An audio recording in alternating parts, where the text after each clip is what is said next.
La une politique. La une politique, les coalitions politiques continuent à voir le jour en Guinée après le CPP et le FPP. Deux autres coalitions sont en gestation, je le disais à l'entame. Et bien, il y a celle pilotée par Dr Sékou Goureyssi Condé qui n'a pour l'instant pas de nom. Et il y a une deuxième qui est pilotée par Aboubakar Souma. Il est le président du parti GDE. Aboubakar Souma a récemment quitté la Corée de Mamadou Sylla, mais des interrogations. Eh bien, on s'interroge sur la nécessité de créer des multitudes de coalitions en Guinée. Est-ce que cela ne va pas affaiblir la classe politique guinéenne? Emmanuel Milimono. Personnellement, je pense que d'une manière ou d'une autre, peut-être que ça ne va pas forcément affaiblir l'action politique en tant que telle, mais ça peut affaiblir l'action de la classe politique envers le CNRD, envers le gouvernement de transition. Parce que n'oubliez pas que cette classe politique, depuis quelque temps déjà, essaie de se réunir, de se retrouver pour pouvoir faire des propositions au président de la transition. On se rappelle quand il s'est agi de mettre en place, de faire des propositions pour la mise en place du CNT, au lieu de 81 candidatures, il y a eu plus de 700 candidatures. Et donc, selon les autorités, ça fait traîner le processus de mise en place de du CNT. Et aujourd'hui, la nécessité de parler d'une même voix s'est posée et les grands leaders ont compris. C'était d'ailleurs l'objectif au début du CPP, la coalition des partis politiques, au sein de laquelle ils ne se sont pas entendus. Malheureusement, ça continue à se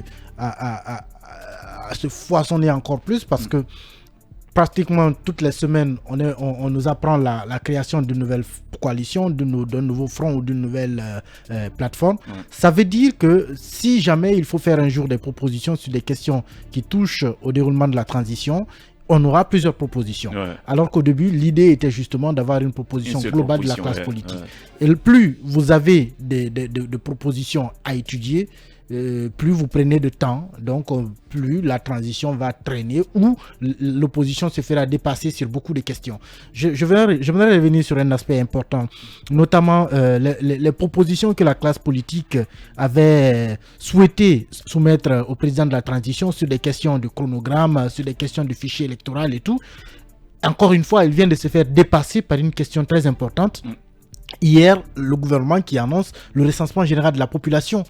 Au milieu de cela, qu'est-ce qu'on fait du recensement des électeurs? Est-ce que c'est ce recensement général qui va être utilisé pour mettre en place le fichier électoral? Donc la classe politique est encore dépassée. Elle vient de se faire doubler sur une question très importante. Pourquoi? Parce qu'elle a encore du mal à s'asseoir et à parler, à faire des propositions. Malheureusement, tant que la classe politique n'a pas le temps ou la possibilité de faire des propositions sur des questions aussi sérieuses, elle se fera tout le temps dépasser et elle risque d'être étrangère à cette transition. Effectivement. Voilà le risque. Alors, Alpha Mamadou, l'objectif presque de toutes ces coalitions, c'est d'accompagner, de permettre à ce que nous ayons une transition réussie, accompagner les nouvelles autorités. Eh bien, Emmanuel vient de le dire, le CNRD risque de se retrouver avec plusieurs propositions. Eh bien, est-ce qu'il n'y a pas de risque lorsqu'une proposition d'une coalition n'est pas prise en compte? Est-ce que cette dernière ne va pas se retrouver à la touche et ça ne va pas nous amener encore à d'autres crises ou bien à des mécontentements? Bon, il y aura sans doute des mécontentements puisque dès lors que les politiques eux-mêmes ne parviennent plus à parler d'une même voix, ça va peut-être faciliter un peu au CNRD la prise de certaines décisions, parce que si il n'y a pas une unanimité sur une question donnée et que voilà, tout d'un coup il y a 5, 6, 7 propositions qui viennent, il reviendra au CNRD de faire un choix.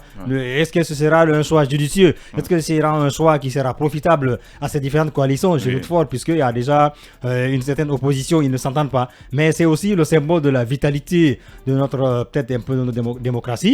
Et beaucoup de gens avaient prédit, depuis les événements du 5 septembre, une recomposition, une reconfiguration du paysage politique. Donc aujourd'hui, il n'y a plus de mouvance présidentielle, il n'y a plus d'opposition. Il n'y a que des partis politiques qui sont sur le terrain, qui se battent et chacun a envie de se positionner et dans la perspective justement des élections qu'il va y avoir, et on ne sait pour quand, parce que là encore le chronogramme il n'est pas totalement établi.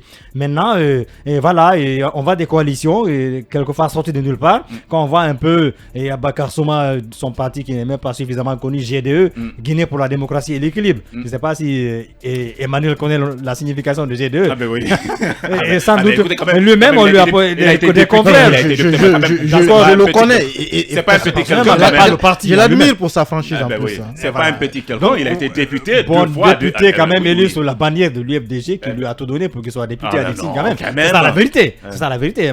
Bangoura ne pouvait pas nier ça. Donc maintenant, il cite un parti qu'il appelle le LGP ou le PP, quelque chose comme ça, et on lui demande quels sont les autres membres de sa coalition. Lui-même, il dit qu'il a oublié les noms. Ben, il est en train de travailler. Il est en train de travailler. C'est ça qu'il faut dire que pour moi, on verra des coalitions ici où c'est des particules qui vont se retrouver, qui n'auront pratiquement aucun poids électoral, aucun poids, aucune représentativité, mais voilà, qui vont se mettre à parler, à chantonner finalement, et on va être en train d'amuser la galerie tout simplement.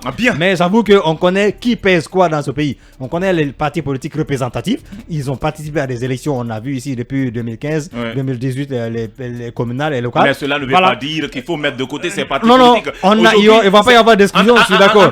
Mais des particules qui se regroupent, pour moi, ce n'est qu'un conglomérat de petits partis. Entre guillemets, ces grands partis, ces partis qu'on appelle des grands partis, entre guillemets, ont été à un moment donné des petits partis politiques. Eh bien, ils ont grandi et il faudrait quand même accompagner ceux qu'on a aujourd'hui, ces partis politiques qui sont considérés des petits. Bon, il n'y a pas d'accompagnement, on ne voit pas de faveur à quelqu'un. Et c'est à eux de ratisser large, c'est à eux de se faire de la place quand même dans le paysage politique guinéen. On va pas les accompagner pour ça. Voilà, chers talkers, on va continuer les débats. Je vais toujours rester